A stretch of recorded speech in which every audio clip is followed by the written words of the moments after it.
오늘 말씀 보겠습니다. 출애굽기 20장 11절입니다. 이는 여세 동안에 나 여호와가 하늘과 땅과 바다와 그 가운데 모든 것을 만들고 일곱 전날에 쉬었음이라. 그러므로 나 여호와가 안식일을 복되게 하여 그날을 거룩하게 하였느니라.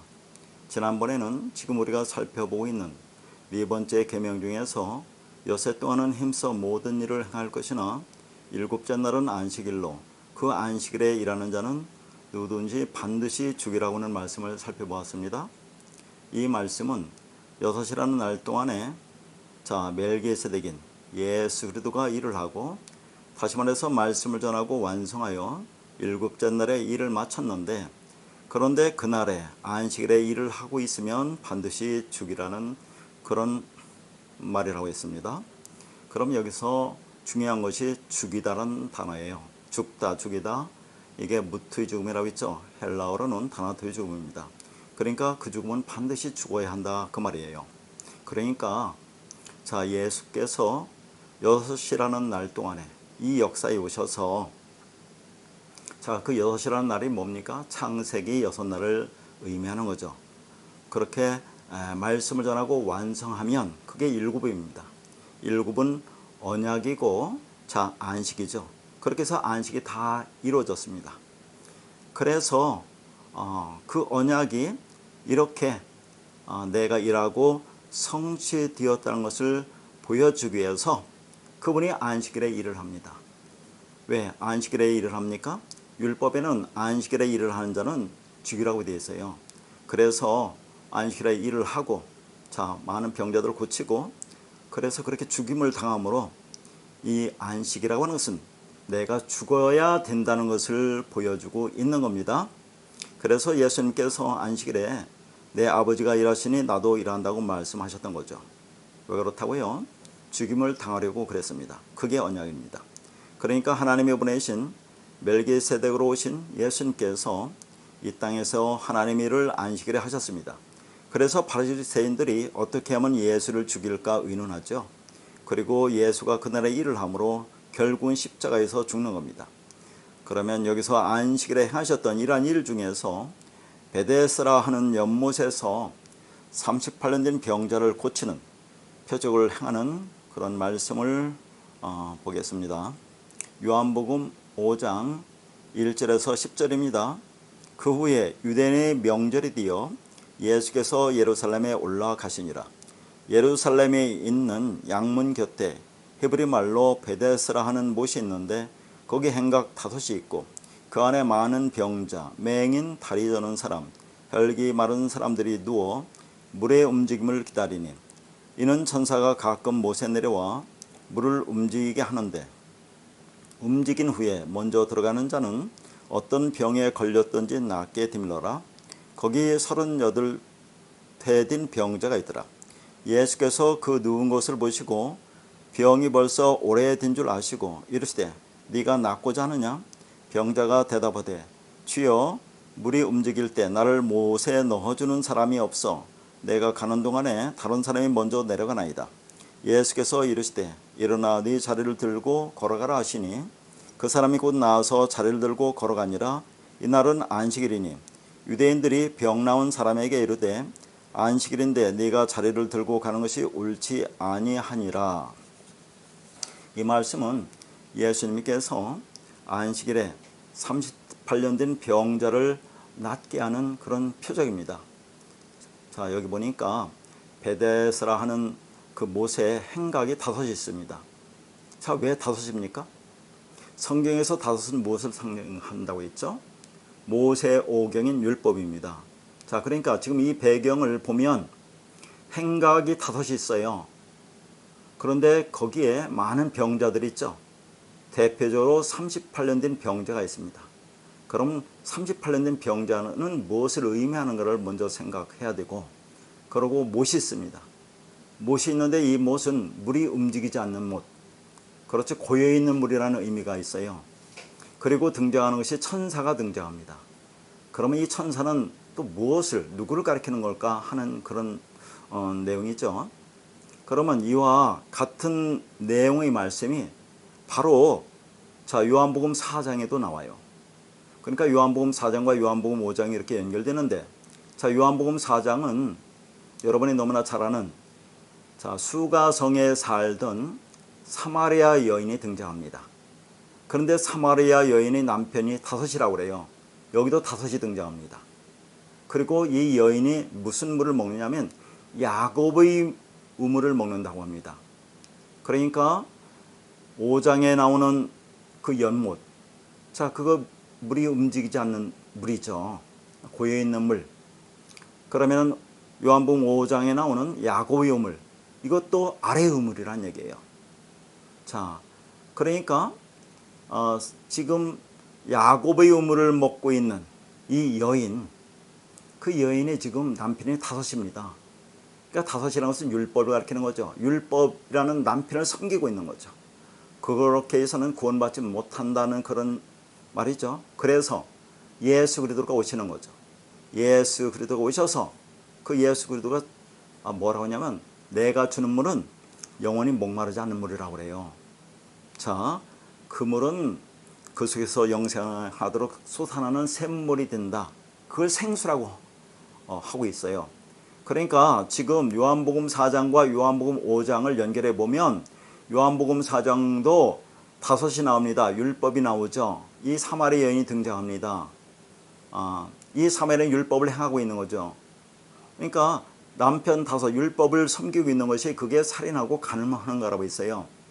그게 야곱의 우물을 먹는 자입니다. 아래의 우물, 이 땅의 물을 먹는 자, 그 자를 구원하기 위해서 저 위의 물인 예수 그리스도가 오시는 거죠. 영원히 목마르지 않는 물을 주기 위해서 오셔서 이 여인을 구원한다는 그런 내용이고, 자, 우리가 지금 보고 있는 요한복음 5장은 여기도 행각 다섯이 있습니다. 다섯 안에 누가 있어요? 많은 병자들 있죠. 대표적으로 38년 된 병자입니다. 그러니까 다섯이란 율법 안에 있는 자들이 이렇게 병자들이다. 그것을 지금 보여주고 있어요. 이들은 또 어떤 물을 먹고 있습니까? 연못, 움직이지 않는 물, 흐르지 않는 물, 고여있는 물, 그 물을 먹고 있습니다. 그래서 이들을 고치기 위해서, 특히 38년 된 병자를 고치기 위해서 천사가 등장하는 거죠. 그러면 천사는 누구를 가리키느냐? 4장과 5장을 볼 때 이 천사가 뒤에도 말씀드리겠지만 이게 앙겔로스로서 우리가 구약에 지난번에 봤지만 히브리어로 마라크, 하나님의 말씀을 전하는 사자, 하나님의 말씀 진리를 전한 자예요. 그게 지금 예수 그리스도가 그 천사로 등장해서 위물을 건네주죠. 흐르지 않는 물에 있는 그들에게 위물 전해져서 그 물을 움직이게 한다는 것은 흐르게 한다는 얘기예요. 자, 그 물을 주어서 38년 된 병자를 고친다는 그런 복음의 내용을 말씀하고 있습니다. 그러니까 자, 요한복음 4장부터 이렇게 쭉 이제 말씀을 이어갈 텐데요. 거듭말하지만 사마리아 여인은 자, 있던 남편이 다섯입니다. 율법이 남편이죠. 그러니까 예수님이 그 여인에게 뭐라고 하죠? 물을 달라고 합니다. 왜요? 너에게 있던 남편 다섯은 그게 뭐예요? 야곱의 우물은 율법이죠. 너에게 물을 진리를 주지 못하는 율법이라는 거죠. 그리고 지금 있는 여섯 번째도 네 남편이 아니라고 합니다. 육도, 이상도 진리가 아니잖아요. 우리 육도.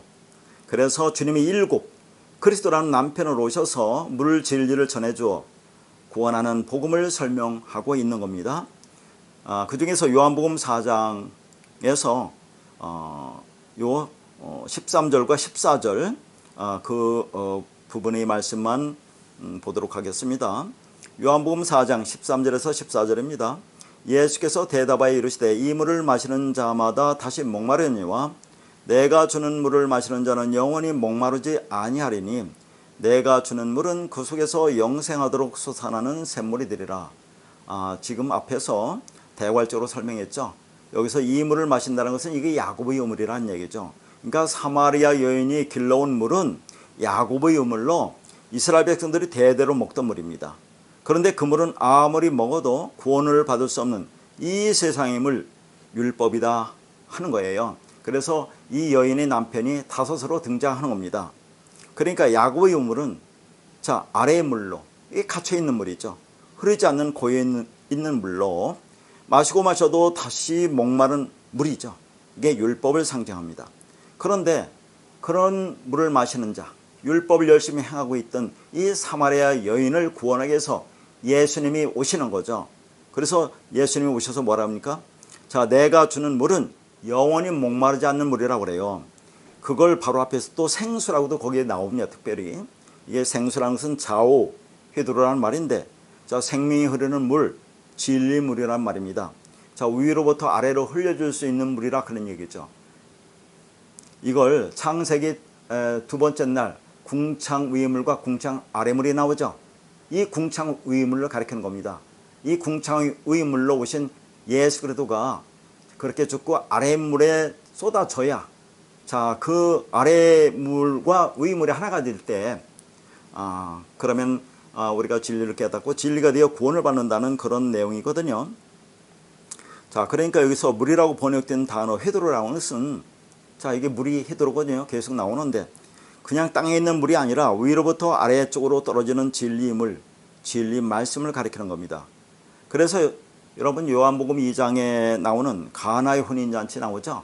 거기서 예수님이, 자, 물로 포도주를 만들었다고 하는 기적을 행하는 그런 말씀이 나오는데, 그게 물로 포도주를 만드는 게 아니라고 했어요. 뭐라고 하냐면 물포도주라고 있습니다. 물. 그러니까 물이라는 포도주, 포도주는 예수 그리스도의 피를 상징합니다. 그러니까 물포도주라는 것은 이 물 헤드로, 진짜 물, 생명의 물, 진리의 물, 진리의 말씀이라는 것을 그때도 말씀드렸던 거예요. 그러니까 마시고 마셔도 목마른 일시적인 물이 아니라 한 번 마시면 영원히 목마르지 않는 진리 물이, 우리가 그것이 어떻게 우리에게 와서, 자, 내가 그 물을 마시고 구원을 받는지는 우리는 깨달아야 한다, 그런 얘기입니다. 그러니까 요한복음 4장이나 요한복음 5장, 이게 두 가지 물로 나눠지는 거죠. 자, 연못이라고 하는 아래의 물, 야곱의 물이라는 아래의 물과, 그 물을 마시면 구원 받지 못하는 그들을 구원하기 위해서, 자, 천사라고 하는 위의 물로 예수 그리스도가 오시는 거죠. 그리고 요한복음 4장에도, 자, 누굽니까? 이때는 예수 그리스도가 직접 와서 내가 주는 물은 영원히 목마르지 않은 생수라고 그렇게 말을 합니다. 따라서 오늘날 진리를 깨닫지 못하고 행하는 교회에서 하는 모든 일들, 헌신, 봉사, 충성, 헌금 등 행위적인 것들은 내 욕망의 갈증을 해소하기 위한 일시적인 현상들이에요. 그러니까 그 진리가 뭔지 모르고 이렇게 열심히 행하면 하나님이 기뻐하시겠지라고 생각하고 하는 그런 열심은 마시고 마셔도 채워지지 않는 것으로 마시는 그 순간뿐이다, 그런 얘기입니다. 그러니까 여러분 한번 생각해 보세요. 이 땅에서 우리가 율법적 욕망으로 살아가는 그 욕망들이 채워집니까? 우리가 그것을 이루었다고 해서 그것으로 만족해요? 또 더 다른, 더 높은 욕망으로 우리가 끊임없이 행하지 않습니까? 그런 걸 말하는 거예요. 그러면 우리가 진리물을 마셨습니다. 진리를 깨닫고 진리가 되었어요. 그러면 우리는 이 땅에서 그런 욕망이 없는 자로 살아갑니까? 그렇지 않잖아요. 여전히 욕망을 가지고 살아가잖아요. 다만 차이는 뭡니까? 이 진리 말씀 나에게 있기 때문에 이제는 내 욕망이 조금씩 죽어가는 그런 완성의 길로 가고 있다는 그런 차이점이 있는 거예요.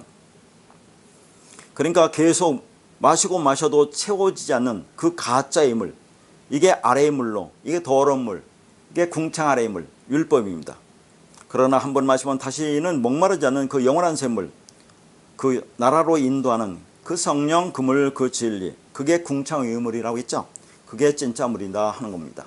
그러니까 야곱의 우물은 계속 마셔야 하는 물로 오늘 또 지키고 내일 또 지켜야 하는 그 율법적 행위로, 그렇게 생각하는 자들은 그런 행위로 밖에는 하나님을 섬기지 못합니다.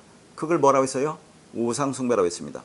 그러니까 교회에 가서 말씀을 들어도 위에서부터 흘려주시는 그 진리물을 마시려고 갈급해서 나오는 것이 아니라 열심히 행하지 않으면 불안해서 오늘 또 행하고 내일 또 행해야 하기 때문에, 그래야 불안하지 않기 때문에 나와서 그렇게 열심히 행하고 있다, 그런 말입니다. 그래서 교회에 열심히 나와서 마시고 마셔도 목마른 그 율법이라는 아래물과 주님의 위로부터 흘려주시는 영원히 목마르지 않는 물이 구분이 되는 거죠. 그래서 그 물을 흘려주시기 위해서 주님이 육을 입고 이 땅에 오신 겁니다. 그리고 십자가에 죽으시는 거죠. 이 십자가에 죽으시는 것을 뭐라고 했어요? 창세기 둘째 날, 이게 궁창이 예수입니다. 그 위에 머리 예수 안에 담겨있는 그리스도라는 얘기죠. 궁창이 갈라지는 겁니다. 그럼 위의 물은 그리스도가 아래로 쏟아지는 거죠. 그럼 궁창 아래의 물이 그 물을 받아서 우리가 그 진리가 뭔지를 깨닫는 겁니다. 그럼 그걸 구원이라고 했어요. 자, 그러면은 성소와 지성소에 뭐가 있죠? 회장이 있죠. 회장이 찢어지면 그러면 성소와 지성소 하나가 되는 거 아닙니까? 그 회장이나 궁창은 자 찢어지고 갈라지는 것은 예수가 십자가 죽는 것을 상징하는 겁니다. 그렇게 회장이 찢어지고 궁창이 갈라지면 위물이 아래로 쏟아집니다. 그러면 그 진리물이 저주의 바다를 덮어버려요. 그러면 자 위물이 저주의 바다를 덮어버리면 어떻게 됩니까? 이사야 11장 9절에 물이 바다를 덮은 같이 여호와를 아는 지식이 세상에 충만할 것임이라. 하박국 2장 14절에 이는 물이 바다를 덮은 같이 여호와의 영광을 인정하는 것이 세상에 가득함이라 라고 말하고 있습니다. 여기 물과 바다가 나옵니다. 똑같이. 자, 물은 위물을 가리키는 거죠. 바다는 아래물을 가리키는 겁니다. 그러니까 위물이 자 바다 아래물을 덮어버리면 그러면 하나가 되는 거 아닙니까? 그러면 그게 뭐예요? 성소와 지성소가 찢어져서 자 그게 하나가 되는 거죠. 그럼 내가 진리를 깨닫고 진리가 되는 거니까 그러면 그게 뭡니까? 여호와의 영광이 충만하다라고 얘기하는 거죠. 여호와의 영광이 나에게서 나타난다라고 얘기하는 겁니다. 그러니까 그 진리물이 이 세상의 율법의 바다라는 가짜의 물을 덮어버릴 때 그 물이 우리가 진짜 마셔야 하는 영원한 생수라는 것을 아는 자들은 그걸 받아 마시고 그 물과 함께 죽고 그 물이 되어 살아나는 겁니다. 그런데 그걸 깨닫지 못하고 오늘도 지키고 내일 또 행하는 그 아래의 물, 야곱의 우물, 율법이라는 물을 계속해서 마시고 마시는 자들은 그 물에 빠져 죽고 살아나지 못하는 저주물이 되는 거죠. 그러니까 그 아래의 물, 야곱의 물, 그 율법이 진리인 줄 알고 열심히 오늘도 마시고 행하는 자들은 그 물을 먹고 그 물에 빠져 죽는 겁니다. 그게 심판입니다. 자, 그러면 우리는 아래의 물인 율법이에요. 율법이라면 쓴물입니다. 마라의 쓴물이에요. 우리가 썩은 물입니다. 그런데 거기에 나뭇가지가 꺾여서 던져지니까 단물로 변하죠. 나뭇가지가 꺾여서 던져진다는 게 뭡니까? 나무는 십자가를 상징하는 거죠. 그러니까 예수 그리스도의 십자가 죽음을 상징하는 거죠. 그래서 죽고 그리스도가 오면 뭡니까? 우리가 단물로 된다는 것을 말하고 있는 거죠. 그렇게 주님이 죽으심을 통해서 위물, 단물, 진리물을 우리가 마시게 되는 것이 구원이다. 그런 얘기입니다. 그래서 요한복음 4장 29절에 보면 이런 말씀이 나옵니다. 이 사마리아 여인이 이제 신앙 고백을 하는 거죠. 내가 행한 모든 일을 내게 말한 사람을 와서 보라. 이는 그리스도가 아니냐라고 사마리아 여인이 진리를 깨닫고 구원이 임하는 것을 보여주고 있어요. 이렇게 구원이 임한다는 걸 보여주고 있고, 자 뒤에서도 보겠지만 요한복음 5장에는 38년 된 병자가 고침을 받는 그런 장면이 나오는 겁니다. 그러니까 율법 아래에서 율법을 행하고 죽어가고 있는 그들에게 위물, 진리물을 주심으로 그 물을 먹고 그들이 구원받는 그런 내용을 말하고 있어요.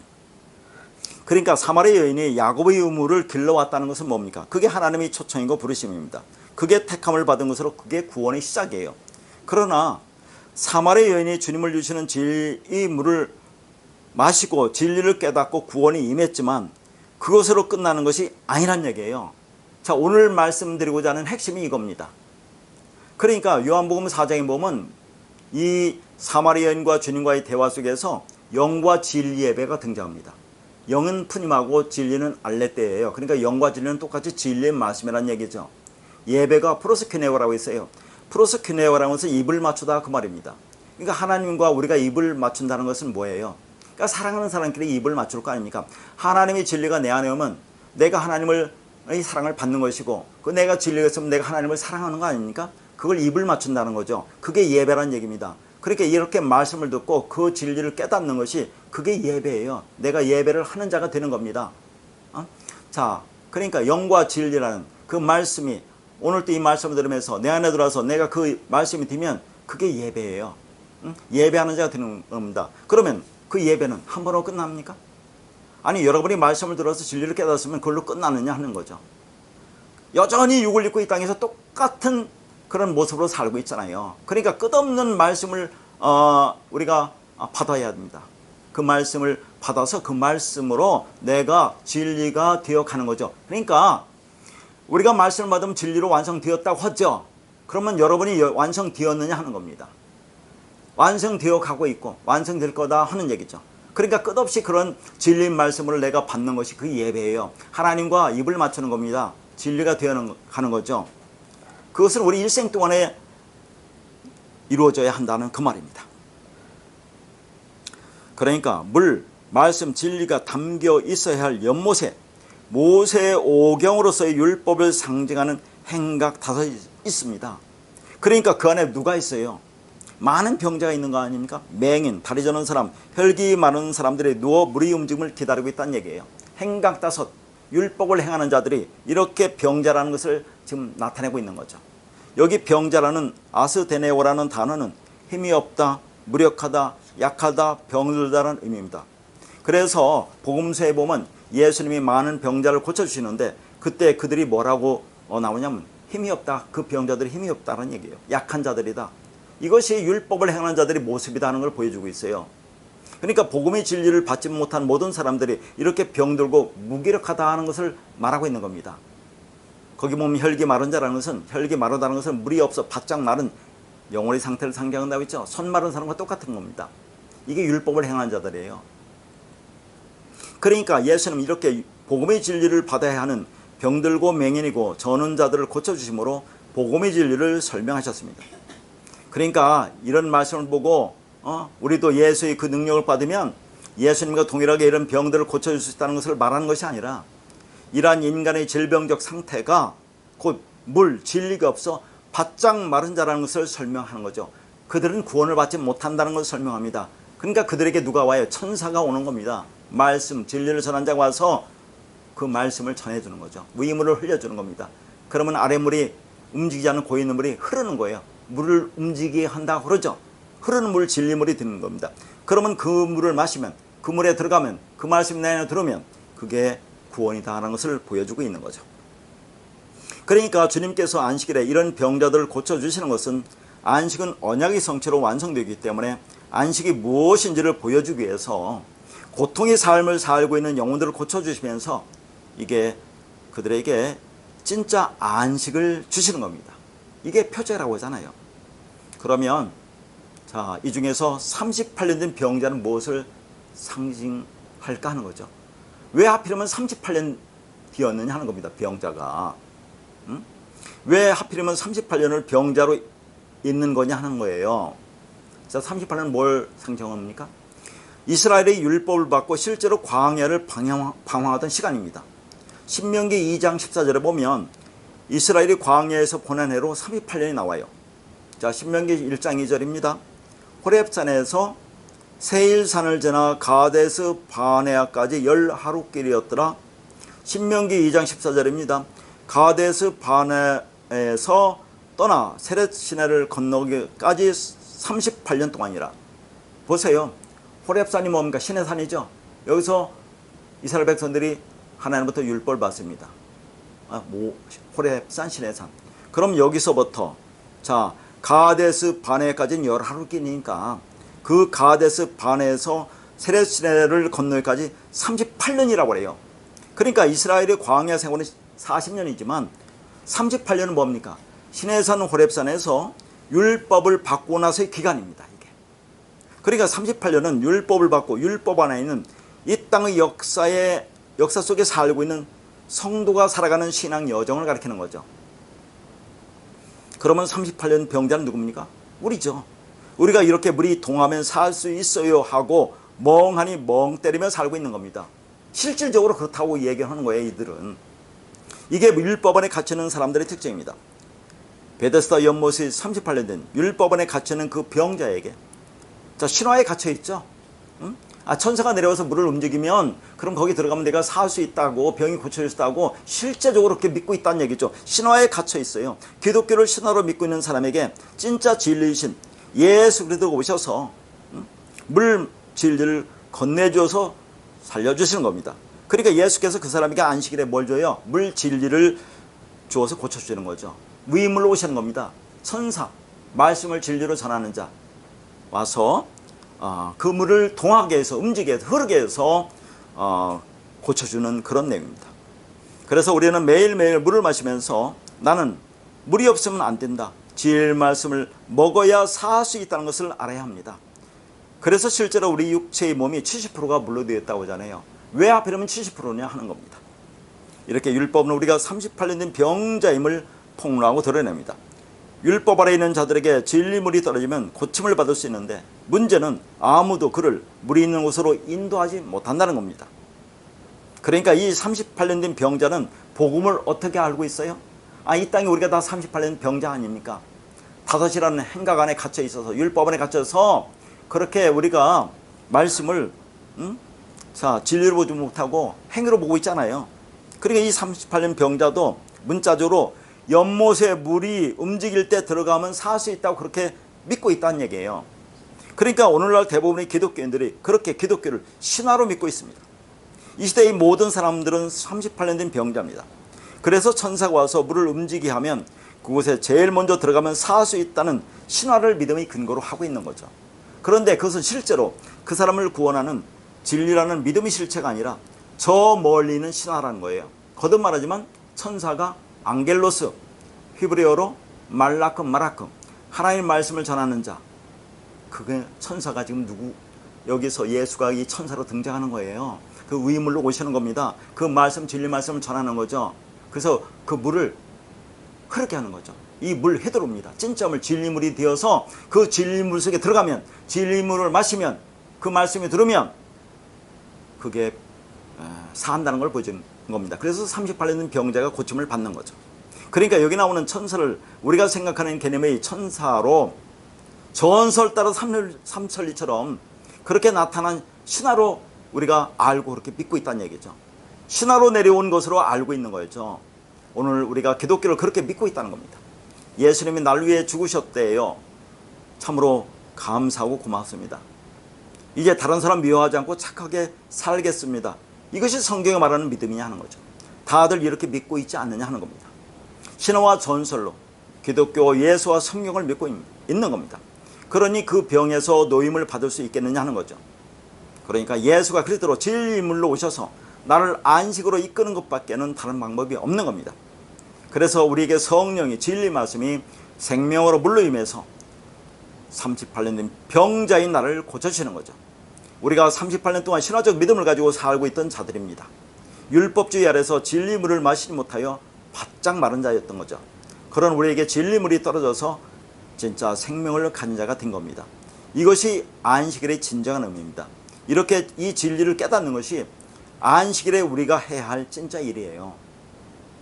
아니 그러면 이 말씀을 줘서 여러분이 진리가 뭔지 깨달았습니다. 그러면 일을 다 했는데 왜 계속해서 진짜 일을 하라고 하느냐? 이게 중요하죠. 오늘 이 말씀을 보고자 하는 겁니다. 그러니까 하나님께서 율법으로 안식일에 아무 일도 하지 말라고 하신 것은, 그 안식은 예수 그리스도에서 성취된다는 것을 말씀하고 있는 거죠. 그러니까 그 안식이라는 개념인 일하지 않음이란 말은, 안식, 하나님 나라는 너희들이 일해서 성취되는 것이 아니고, 다시 말해서 우리 힘과 노력으로 이루어지는 것이 아니라 하나님 위해서 성취되고 하나님 은혜로 우리에게 오는 것을 계시로 담고 있었던 겁니다. 그러면 우리는 아무 일도 하지 않아도 되느냐 하는 거예요. 다 예수님 한다며요. 하나님이 이 땅에 오셔서 6시라는 날 동안에 말씀을 전하고 완성해서 우리에게 진리를 전하면, 내가 진리를 깨달으면, 그러면 그게 안식이 된 거 아닙니까? 언약이 성취된 거죠. 그럼 우리가 할 일이 아무것도 없다고 얘기하는 거 어찌 않습니까? 그게. 그럼 우리는 아무것도 안 해도 되느냐 하는 겁니다. 진짜 일을 하라 그 말이에요.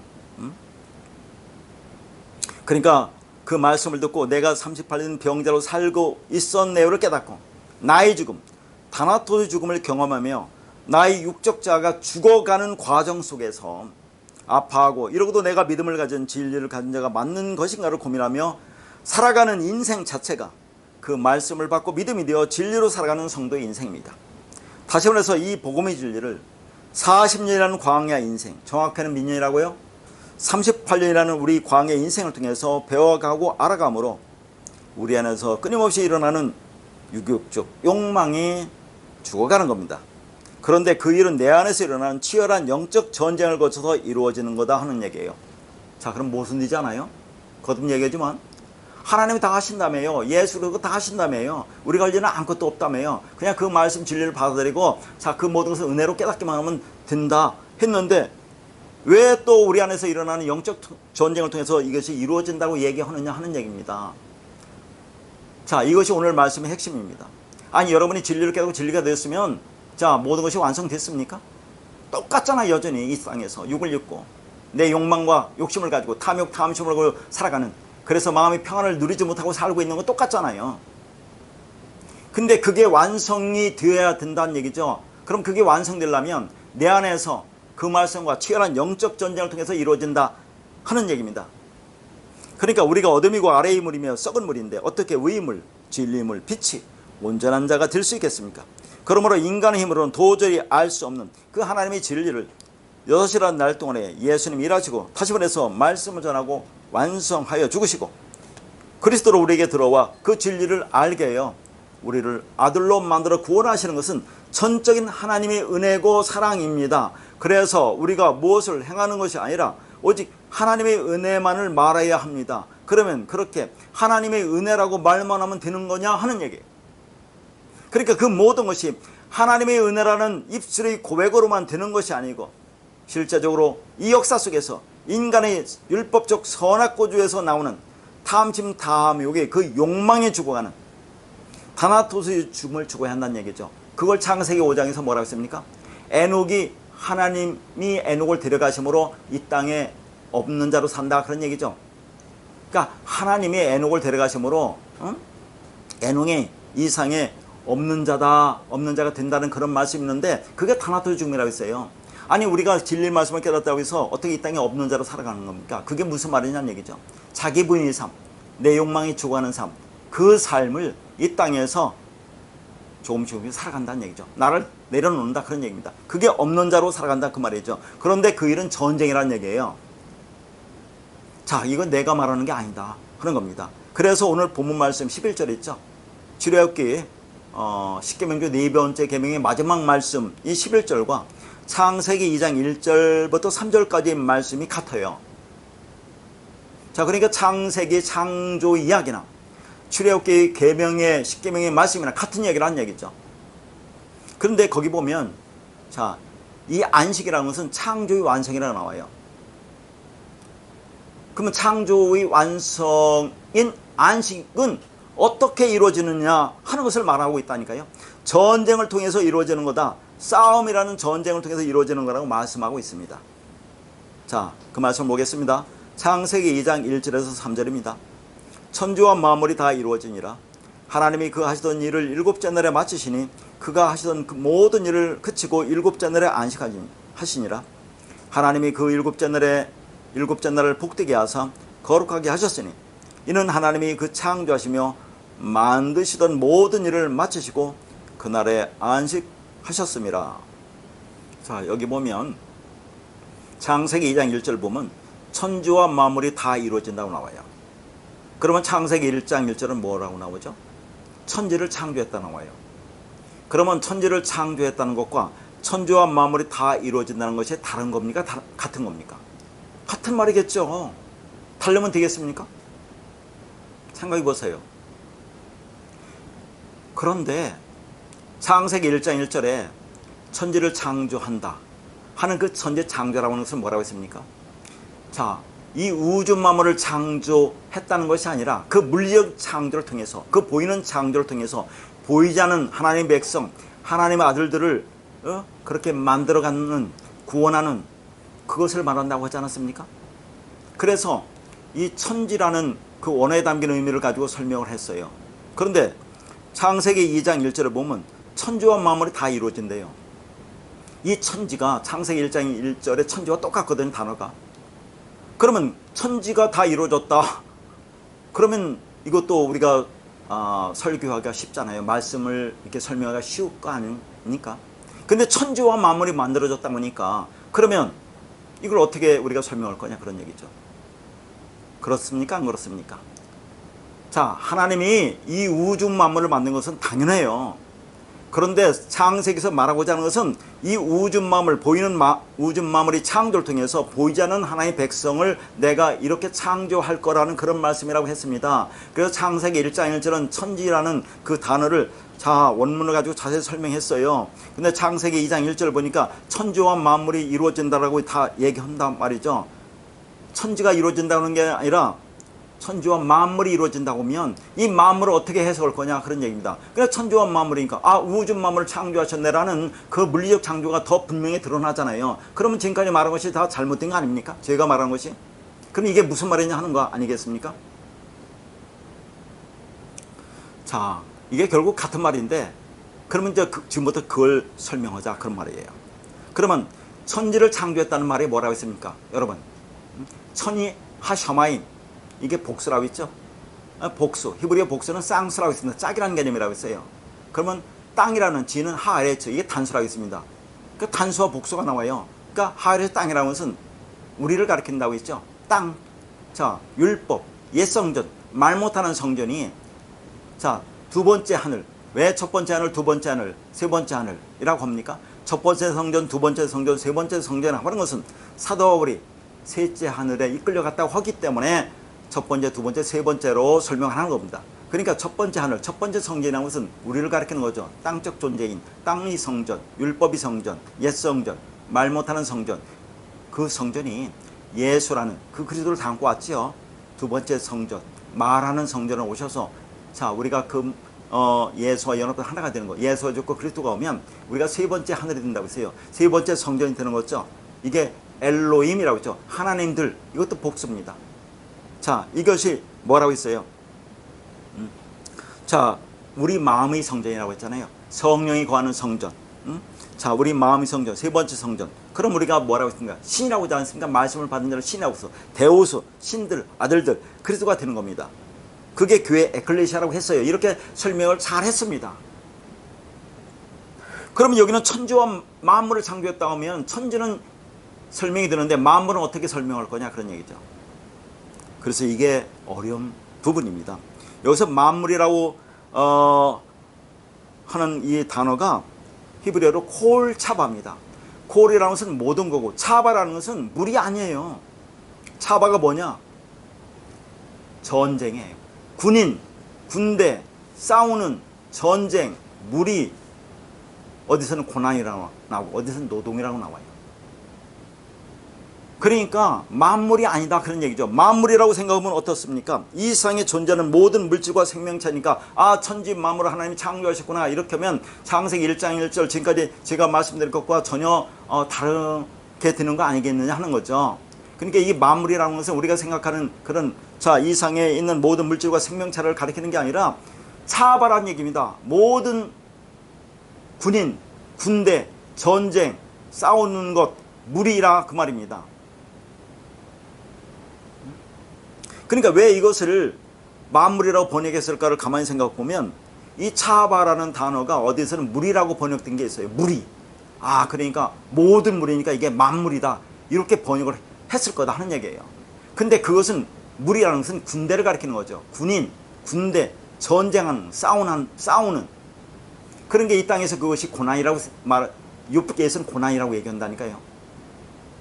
그것이 얼마나 힘든 노동이겠습니까? 그 전쟁. 내 안에 내가 그 말씀과 싸워서 죽어가는 그것이 얼마나 힘든 전쟁이고 그게 고난이겠느냐 하는 거예요. 근데 이것은 왜 만물로 번역했느냐 하는 겁니다. 이 만물로 번역된 것은 창세기 2장 1절밖에 없어요. 나머지는 군대, 군인, 전쟁, 노동, 고난, 무리 이렇게 번역됐습니다. 이 무리라는 것도 그게 군대라는 그런 의미인데 거긴 또 무리라고 번역을 했지만 어떻거나 그런 만물이라는 단어는 아니다 그런 얘기입니다. 그러니까 이런 것을 볼 때 우리가 성경을 읽고 해석하고 설교하는데 얼마나 조심해야 하는지를 우리가 생각한다는 얘기죠. 문학에 이런 말이 있습니다. 번역은 새로운 창작이다. 또 번역은 반역이다 라는 말이 있어요. 이게 무슨 말 같아요? 어느 한 문화권에 있는 언어를 다른 문화권에 있는 언어로 정확하게 번역한다는 게 그게 쉽겠습니까? 어렵죠. 그러니까 어떤 문화권에 있는 한 작가가 어떤 단어를 써서 그것을 표현했어요. 그런데 자, 그것을 번역하는 사람이 이걸 옮긴다는 것은 그게 쉬운 일이 아니다는 얘기죠. 그 사람의 마음과 뜻을 정확히 알아야 그것을 번역할 거 아닙니까? 그런데 그렇지 않으니까 어떤 것은 자기 마음대로 번역할 수 있잖아요. 어떤 것은 좀 더 아름답게 그것을 또 묘사할 수도 있고. 그러니까 그 작가의 의도와 전혀 다르게 번역할 수 있다, 그런 얘기입니다. 그러니까 번역은 반역이라는 그런 의미가 들 수 있어요. 인간은 선악과를 먹었기 때문에 나의 보편적인 욕망을 따라서 하나님과 사람과 역사를 나 중심으로 판단하고 해석을 합니다. 그래서 객관적으로 기록된 성경의 문자도 자신의 유격적 욕망으로 해석하고 받아들이고 적용하게 되는 거죠. 이러한 성경의 오해의 역사를, 번역을 에레미야 선지자는 서기관이 거짓된 붓이 사람들을 죽음의 길로 가게 한다고 한 것입니다. 자, 에레미야 8장 7절에서 8절입니다. 공중의 학은 그 정한 시기를 알고 산비둘기와 제비와 두루미는 그들이 올 때를 지키거늘 내 백성은 여호와의 규례를 알지 못하노다. 너희가 어찌 우리는 지혜가 있고 우리에게는 여호와의 율법이 있다 말하겠느냐. 참으로 서기관의 거짓의 붓이 거짓되게 하였나니. 지금 이스라엘이 뭐라고 말하고 있습니까? 우리는 지혜가 있어, 하나님 우리에게 율법을 주셨어라고 말하고 있는데, 서기관의 거짓된 붓이 그 지혜와 율법의 내용을 바르게 알지 못하도록 만들고 있다고 말하고 있어요. 서기관의 거짓된 붓이 결국 무엇이겠습니까? 서기관은 뭐예요? 말씀을 번역하는 거 옮기는 자 아닙니까? 기록하는 자. 그러니까 성경을 내가 좋아하는 쪽으로, 내가 욕망하는 쪽으로 읽고 번역하고 해석해서 그것으로 나를 정당화하려고 하는 거다는 얘기죠. 이것이 인간의 인본주의예요. 나 중심으로 모든 걸 보는 거 아닙니까? 그러니 우리가 성경 해석을 얼마나 세밀하고 조심스럽게 해야 하겠느냐 하는 겁니다. 그러니까 여기서 천지와 만물이 이루어진다는 단어에서 이루어지라는 단어가 상당히 중요해요. 이루어지다. 창세기 1장은 창조하다라고 나왔지만 여기 이루어지다라고 말하고 있다는 얘기죠. 이루어지다라는 단어가 칼라라는 단어도 완성하다, 성취하다라는 그런 단어입니다. 그러니까 하나님이 무에서 유를 만드시는 하나님의 창조 사역은 완성하고 성취하는 동적인 의미가 내포되어 있다는 얘기죠. 완성하고 성취한다는 것은 동적인 의미가 있죠. 그래서 이 칼라, 이루어지다라는 단어가 시제가 미완료로 되어 있어요. 미완료는 아직 완성이 되어 있지 않다는 그 말입니다. 그러니까 동작이 아직 완료되지 않았어, 그 말이에요. 그러니까 자, 우리가 이 말씀을 깨달으면 완성됐다고 했죠. 그러나 아직 그게 완성이 안 됐다는 얘기입니다. 완성되고 있고 완성될 거다, 그런 얘기예요.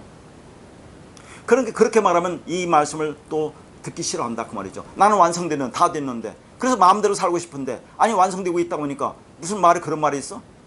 그렇게 또 얘기를 한다, 그 말이에요. 전부 다 삼으로 얘기하고 있는 겁니다. 그러니까 천지를 뭘 통해서 완성해요? 만물을 통해서 완성한다는 얘기죠. 전쟁을 통해서, 군인 군대가 전쟁, 싸우는 전쟁, 영적 전쟁을 통해서 그게 완성되어진다는 얘기예요. 무슨 영적 전쟁? 하나님이란 진리 말씀과 내 안에 있는 비진 말씀과 싸우는 겁니다. 내가 진리를 깨닫다고 해서 내가 진리가 되지 않았다요. 아직은 완성이 되었습니까? 여전히 율법적으로 생각하고 그렇게 살고 있잖아요. 내 욕망을 따라. 그러니까 나는 아직도 비진리입니다. 그러니까 하나님의 말씀이 그 진리를 깨달았지만 그 말씀이 나라는 비진리와 끊임없이 영적 전쟁을 통해서 내 비진리란 율법적 그런 욕망을 죽여가는 거죠. 그래서 완성한다는 그런 말이 성경에 많이 나오죠. 지금까지 창세기를 하면서 이 말씀을 많이 드렸습니다. 그러니까 천지를 만물을 통해서 다 이루시는 것은 과거에 한번 행하시고 끝내는 개념이 아니라 지금도 완성과 성취를 위해서 진행되고 있는 동작의 계속적인 의미가 있는 거예요. 그런데 우리가 창세기 2장 1절을 보면서 어떻게 생각합니까? 자, 하나님께서 천지와 만물, 온 세상 만물을 창조하셨네라고만 그렇게 보고 있다는 말이죠. 그러면 하나님은 이 세상을 창조하신 창조주이시다가 나와 무슨 상관이 있느냐 하는 겁니다. 그러니까 하나님의 온 세상을 창조하신 창조주 하나님이라는 것을 증명하기 위해서 창세기 1장의 창조 기사를 기록한 것이 아니라 이 창조의 사역은 지금도 나에게서 여러분의 마음과 인생과 역사 속에서 하나님의 창조 사역이 진행되고 있다는 것을 설명하고 있습니다. 그래서 미완료란 얘기예요. 그러니까 하나님의 창조가 저 먼 옛날 과거에 있었던 어떤 이야기가 아니라 지금 내 속에서 여러분이 광야 40이라는 정확히는 38년이라는 인생 속에서 영적 전쟁을 통해서 이루어지고 있다, 그 말입니다. 그래서 이 창세기 2장 이 일곱 날의 말씀을 전에 창세기 말씀을 하면서 이것을 말씀을 드렸어요.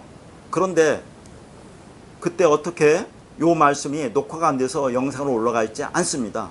그러나 부분적으로는 제가 이걸 말씀을 드렸습니다. 그러나 오늘은 전체적으로 말씀드리는 거죠. 다시 한번. 자, 창세기나 제가 산상수를 그러면서 깊이 이 말씀을 드렸는데 거기서는 영적 전쟁이라는 표현을 쓰지 않았어요. 그러나 오늘 여기에서 이 만물이라는 차바가 전쟁이다. 군인 군대가 싸우는 전쟁을 통해 너희가 이루어진다는 것을 분명히 말씀드리는 겁니다.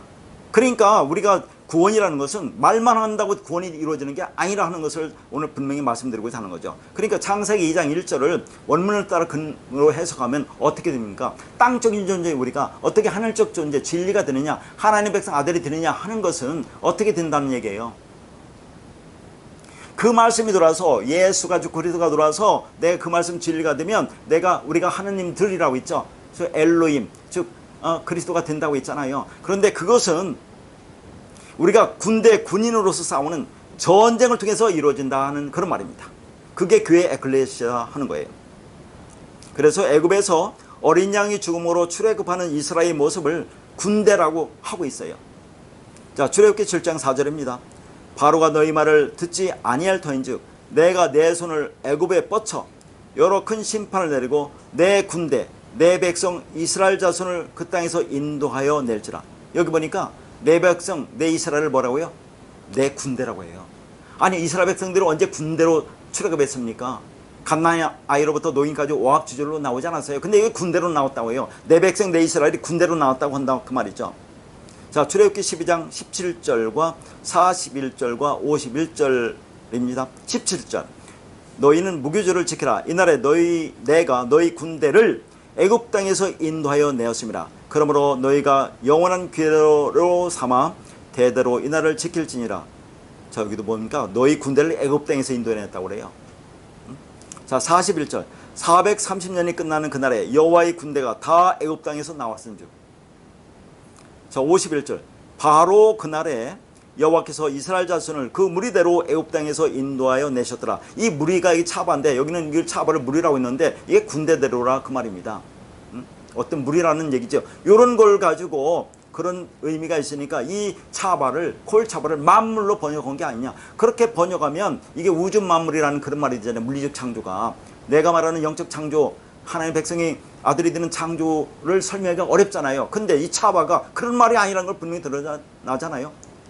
군인 군대 전쟁이라는 얘기, 싸운다는 얘기예요. 그렇게 싸워서 너희가 이루어지는 거다 하는 거죠. 그러니까 창세기 1장 1절 말을 좀 더 구체적이게 표현한 것이 일곱 날의 완성, 창세기 2장 1절에서 나오는 겁니다. 이게 얼마나 중요하겠어요. 그러니까 출애굽의 구원을 경험하는 이스라엘 백성을 군대라고 하는 겁니다. 다시 말해서 출애굽한 우리가 군대이고 군인은 전쟁을 하는 자입니다. 우리가 여기서 한 가지 분명히 알 수 있는 것은 하나님의 백성으로서의 교회, 하나님의 아들들이 그 내용으로 가지고 있는 모습이 바로 전쟁을 치르는 군대라는 겁니다. 그러니까 하나님이 구원하시는 하나님의 백성이 전쟁을 치르는 군대라고 얘기하고 있다는 얘기예요. 그래서 하나님의 백성의 수를 세는 민수기에 보면 싸움에 나갈 군인 수를 세는 겁니다. 민수기 1장 3절과 20절입니다. 3절. 이스라엘 중 20세 이상으로 싸움에 나갈 만한 모든 자를 너와 아론은 그 진영별로 계수하되. 20절. 이스라엘의 장자 루벤의 아들들에게서 난 자를 그의 종족과 조상이 가문에 따라 20세 이상으로 싸움에 나갈 만한 각 남자를 그 명수대로 계수하니. 여기 보니까 싸움에 나간다는 얘기죠. 싸우다. 이게 차바입니다. 자, 이런 말씀을 보면서 우리는 섣불리 뭐라고 생각합니까? 이 세상과 싸우는 군대이고 악한 사탄 마귀와 싸우는 군대라고 정의를 내려요. 솔직히 우리가 세상 누구와 싸우고 있습니까? 다들 모든 사람처럼 이 세상에서 성공하고 번영하고 내 꿈과 내 소원을 이루기를 바라며 살고 있는 거 아닙니까? 자, 그러니까 율법적 선악구조인 탐심 탐욕을 가지고 나의 유격적 욕망을 이루기 위해서 이 세상이라는 비진리와 내가 짝하며 살고 있잖아요. 이 세상이라는 비진리 속에서 내가 비진리가 되어서 그렇게 살고 있지 않느냐 하는 겁니다. 그런데 그런 우리가 무슨 세상과 싸워요? 내가 세상인데 하나님을 대적하는 마귀와 싸우는 군대가 되겠습니까? 아니, 여러분 진리를 깨달았으면 진리가 되었느냐고 계속 묻고 있습니다. 여전히 비진리로 살고 있잖아요. 율법적 그런 욕망 가지고 살고 있잖아요. 율법적 자아로 모든 걸 판단하면서. 그러니까 내가 여전히 이 땅에서 비진리라는 그런 얘기입니다. 그러니까 비진리인 내가 마귀 사탄이에요. 그러니까 하나님인 진리와 나의 마귀 사탄과 싸우지 어떻게 내가 하나님을 대적하는 마귀 사탄과 싸우겠습니까? 그런데 성경은 우리를 전쟁하는 군대라고 하는 겁니다. 자, 그래서 오늘 본문 11절을 보면 하늘과 땅과 바다가 나와요. 그러니까 출애굽기 네 번째 계명 오늘 본문 11절에 보면 하늘과 땅과 바다가 나오죠. 그러니까 하늘과 땅과 바다를 창조했네. 물론 하늘과 땅과 바다를 창조했죠. 그런 말을 하는 게 아니에요. 자, 이게 하늘과 땅과 바다가 뭡니까? 삼이죠. 삼. 이게 삼일길이라는 얘기죠. 자, 보세요. 바다는 뭡니까? 애굽에서 출애굽할 때 홍해바다를 건너죠. 그게 바다입니다. 바다에서 빠져 죽고 내가 살아나는 거죠. 그러면 어디로 갑니까? 광야로 갑니다. 땅이죠. 땅. 광야 40년 동안 말씀을 받고 내가 죽는 겁니다. 그럼 또 어디로 갑니까? 요단강을 건너죠. 가나안은 뭘 상징합니까? 하나님 나라를 상징하죠. 하늘로 가죠. 그러니까 바다와 땅과 하늘, 땅, 바다라는 것은 우리 인생의 신앙 여정, 삼일길을 말하고 있는 거죠. 성전, 마당, 성소, 지성소의 과정을 상징합니다. 그러니까 삼이라는 우리 신앙 여정 동안에 전쟁을 통해서 진리가 뭔지를 깨닫게 해서 나를 성전으로 그리스도로 아들로 만드시는 겁니다. 그런데 그 창조의 완성인 안식은 내 안에서의 영적 전쟁을 통해서 이루어진다는 겁니다. 그런 3단계 과정을 통해서 우리가 길과 진리와 생명이 되어지는 것을 설명하고 있는 거예요. 그러니까 우리가 율법이라는 이 세상인 애굽에서 성전 마당에서 홍해를 건너서 출애굽한다는 것은 어린 양인 예수와 함께 저주의 바다의 물에 빠져 죽죠. 바다죠. 그리고 그리스도와 연합하여 살아나서 광야로 들어가죠. 땅으로 들어갑니다. 그러니까 출애굽하면 우리 육이 죽는 것으로 논리적으로 하면 그게 완성입니다. 이걸 세례라고 하잖아요. 자, 홍해를 건너는 것을 고린도전서에서 이걸 세례라고 합니다. 세례는 뭡니까? 내가 예수와 함께 죽고 그리스도로 살아나는 거죠. 그럼 완성입니다.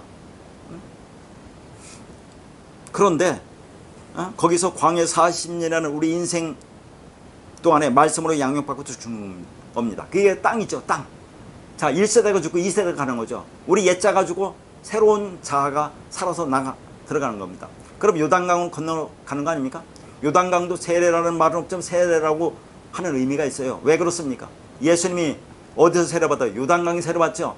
그러니까 예수가 죽고 살아나는 거. 그러니까 성령이 비둘기같이 임한다고 하죠. 그래서 성령 세례라고 하는 거죠. 그러니까 예수님이 너희가 내가 마시는 잔을 마시며 내가 받는 세례를 받겠느냐? 그게 십자가의 죽음입니다.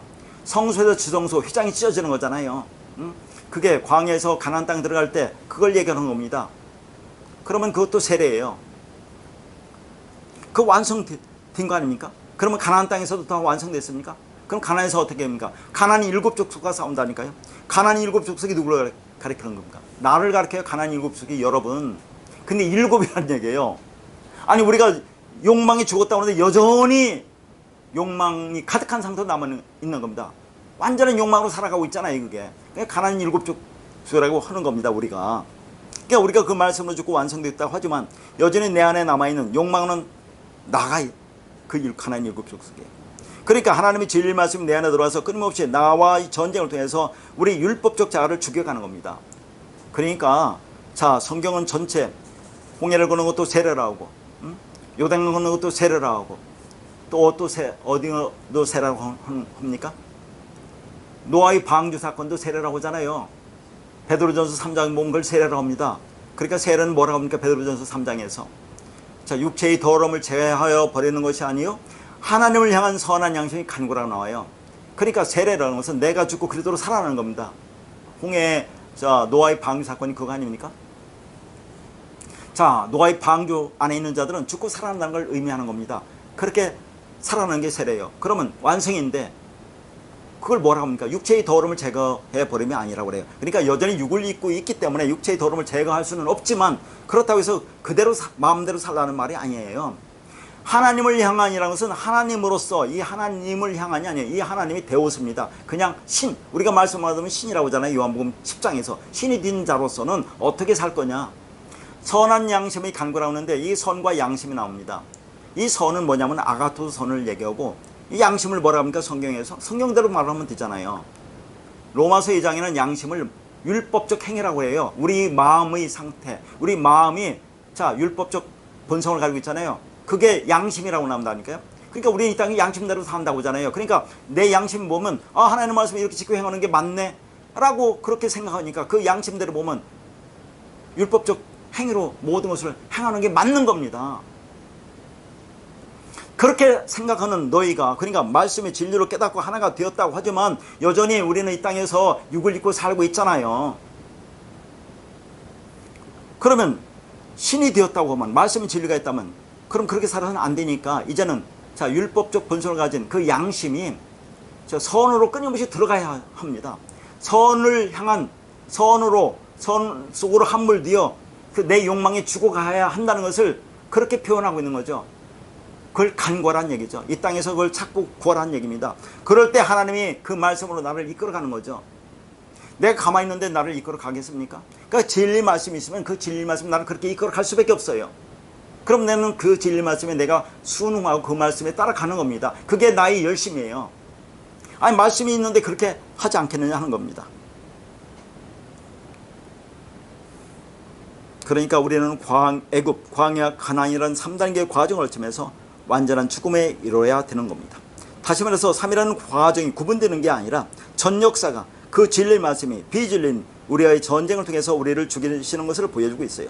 그러니까 하나님의 그 진리의 말씀과 싸우는 영적 전쟁을 통해서 비진리인 우리를 완전한 죽음으로 이끌고 가서 완성하는 겁니다. 그러니까 영적 전쟁이라고 하는 것은 자 우리가 계시록에 나오면 아마겟돈 전쟁 같은 것을 그렇게 말하는데 그것은 먼 훗날 있을 이 역사 속에 있을 무시무시한 전쟁이 아니라 지금도 우리 안에서 이루어지고는 그 영적 전쟁을 말하는 겁니다. 그러니까 우리 안에 그 진리의 말씀이 있다면 그 말씀이 우리를 아무렇게나 살도록 그냥 내버려두지 않는다 하는 얘기입니다. 끊임없이 그 진리의 말씀으로 더 깊은 말씀으로 이끌고 가는 거죠. 그걸 선한 양심의 간구라고 표현을 한 겁니다. 율법적 양심이 선이란 진리 속으로 아가토스, 이게 선이 아가토스는 진리 속으로 끊임없이 들어가서 함몰되어서 그 양심, 율법이 죽어야 된다는 걸 말하고 있어요.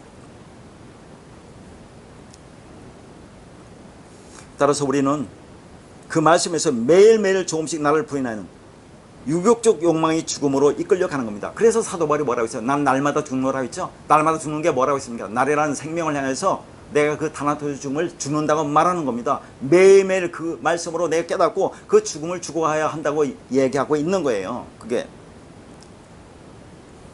그런데 그 가난한 일곱 족속과의 싸움도 누가 물리쳐 주신다고 하죠? 성경에 하나님이 물려쳐 주신다고 해요. 그러니까 우리 구원에 우리가 할 수 있는 것은 아무것도 없습니다. 하나님이 시작하시고 하나님이 완성한다는 얘기죠. 다시 말해서 하나님이 언약하시고 하나님이 그 언약을 성취하셔서 그 안식을 우리에게 선물로 은혜로 주시는 겁니다. 그래서 이렇게 복음을 설명하면 우리는 이것을 나의 유익을 위한 도구로 이용하고 있다 하는 것이 문제다 하는 얘기죠. 그러나 예수가 십자가에 죽으시고 그리스도로 부활한 것처럼 나도 부활이 생명이 되려면 그러면 그렇게 나도 그분과 함께 십자가에서 죽어야 되는 겁니다. 그게 말씀의 완성으로서의 죽음인 다나토의 죽음이에요. 그러니까 우리도 그 죽음을 죽어야 합니다. 그럼 내가 어떻게 죽어요? 자, 내가 진리를 깨닫고 나란 존재가 누구인지를 알면 그걸 죽었다고 하는 것이고 그렇게 인정하면 된다고 늘 설교를 합니다. 그러니까 이제는 그 말씀을 깨달았으니까 나는 완성이고 구원이구나 하고 말만 하고 이제 마음대로 살아도 된다고 생각하는 것이 문제다 그런 얘기예요. 그러나 그 그리스도 진리가 내 안에 있는데 우리가 마음대로 살 수가 있느냐 하는 거죠. 우리가 진리를 깨달으면 완성이라고 했으니까 아들이 되고 구원을 받았다는 것은 이론적으로는 맞아요. 그러나 그 진리가 내 안에 있다면 그 말씀이 우리를 내 욕망대로 살도록 그냥 내버려두지 않는다 하는 겁니다. 자, 거듭 말합니다. 우리가 어린 양이 죽음으로 출애굽하면 그것으로 끝납니까? 완성되었어요. 홍해의 아랫물에 저주의 바다에 애굽이라는 율법적 자아가 내 욕망이 이 세상이라는 유격적 욕망이 빠지고 살아나면 그것으로 끝이 납니까? 이제는 광야로 가서 그 말씀으로 우리 일생 동안 양육을 받습니다. 그래서 계시록 12장이 뭐라고 합니까? 여자가 창차 철장으로 만국을 다스릴 남자아이를 낳고 어디로 간다고 하죠? 여자가 광야로 도망가서 1260일 동안 그 말씀으로 양육을 받는다고 하죠. 여자는 누구를 가리킵니까? 우리를 가리키죠. 장차 철장으로 만국을 다스릴 남자아이가 누굽니까? 예수 그리스도잖아요. 그러니까 예수가 죽고 그리스도가 와서 내가 진리를 깨달으면 우리가 예수 그리스도라는 아이를 낳았다고 한다 그 말입니다. 그러면 완성인데 왜 광야로 가느냐 하는 거죠. 광야로 가서 1260일 동안 왜 말씀으로 양육을 받는 겁니까 하는 거죠. 1260이 뭐라고 했습니까? 3년 반, 42달, 반이라고 했죠. 그렇게 말씀을 받고 양육을 받는 겁니다. 그리고 죽고 또 가나안 땅으로 들어갑니다. 그렇다고 완성되었습니까? 이 3으로 설명하는 거죠. 그러니까 예수님이 십자가에 죽고 왜 땅속으로 3으로 들어갑니까? 한번 여러분 생각해보세요. 예수님 십자가 죽으면 완성된 거 아닙니까? 왜 땅속으로 3으로 들어가느냐는 얘기죠. 자, 우리가 예수와 함께 죽고, 자, 우리가 3으로 들어가는 것은 우리가 3일길을 가는 거죠. 자, 우리 율법적 본성이 완전히 죽고 그리스도로 뒤는 은혜의 기간을 얘기하는 겁니다. 이게 인생 3일길이에요. 그러면 그렇게 죽으면 자, 예수와 함께 연합하여 그리스도로 살아나는가? 예수와 연합하여 죽고 그리스도로 연합하여 살아나는 거 아닙니까?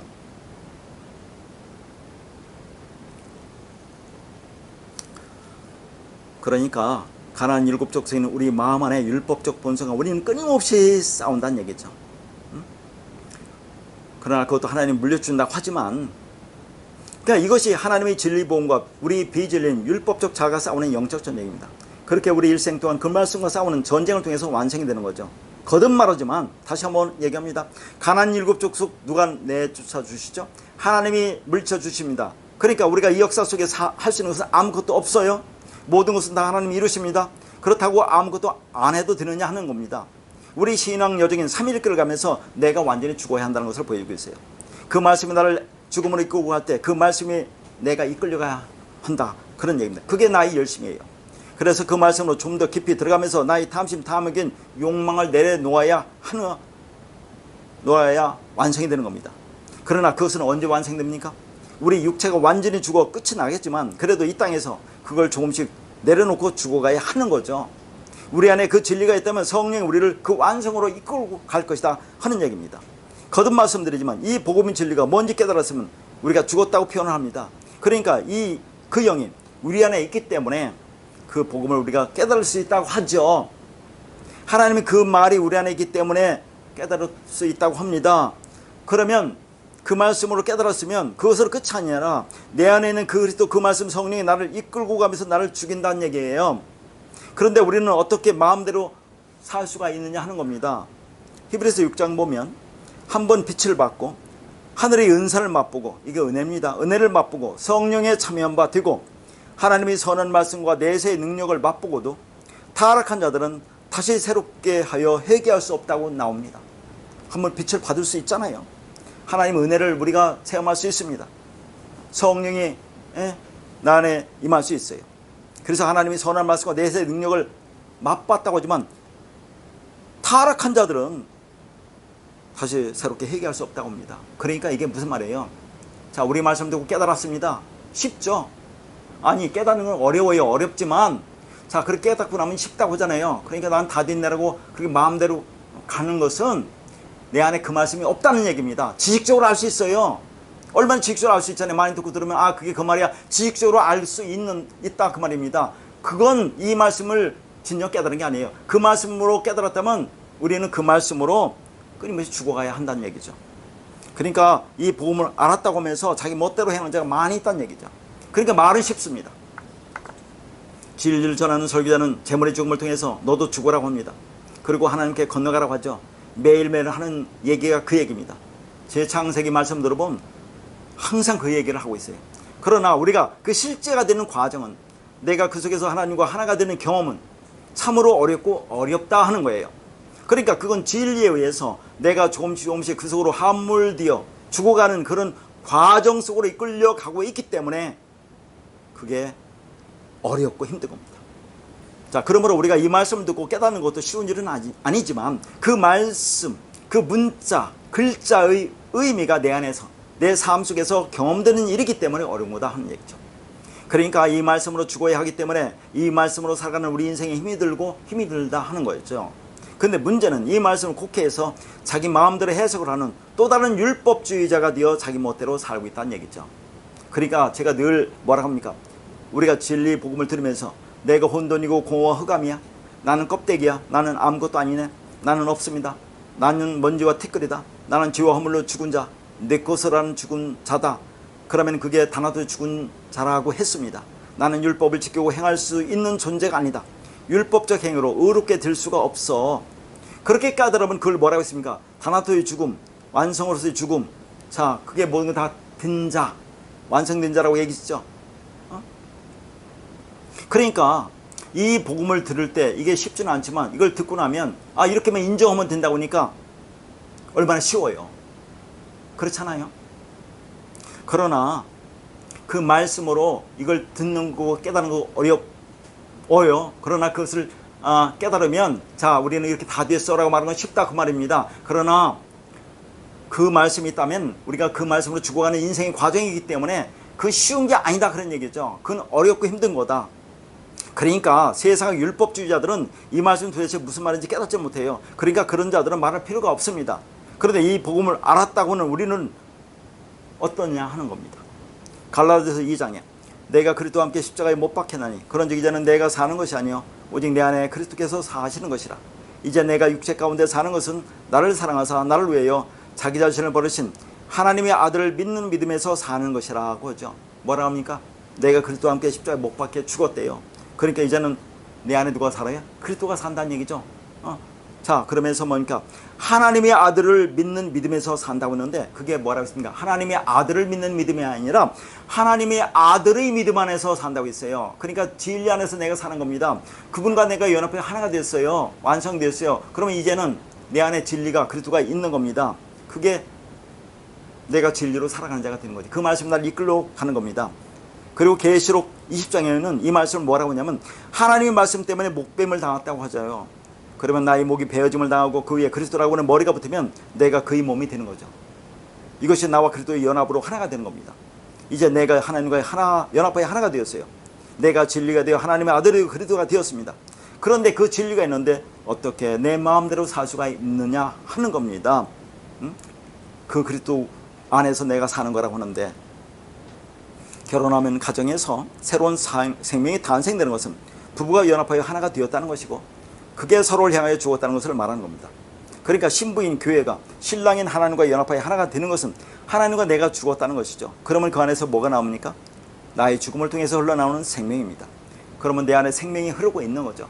그러면 그 생명이 흐른다는 것은 진리가 있는 가운데 그런 자가 어떻게 아무렇게나 살 수 있느냐 하는 거죠.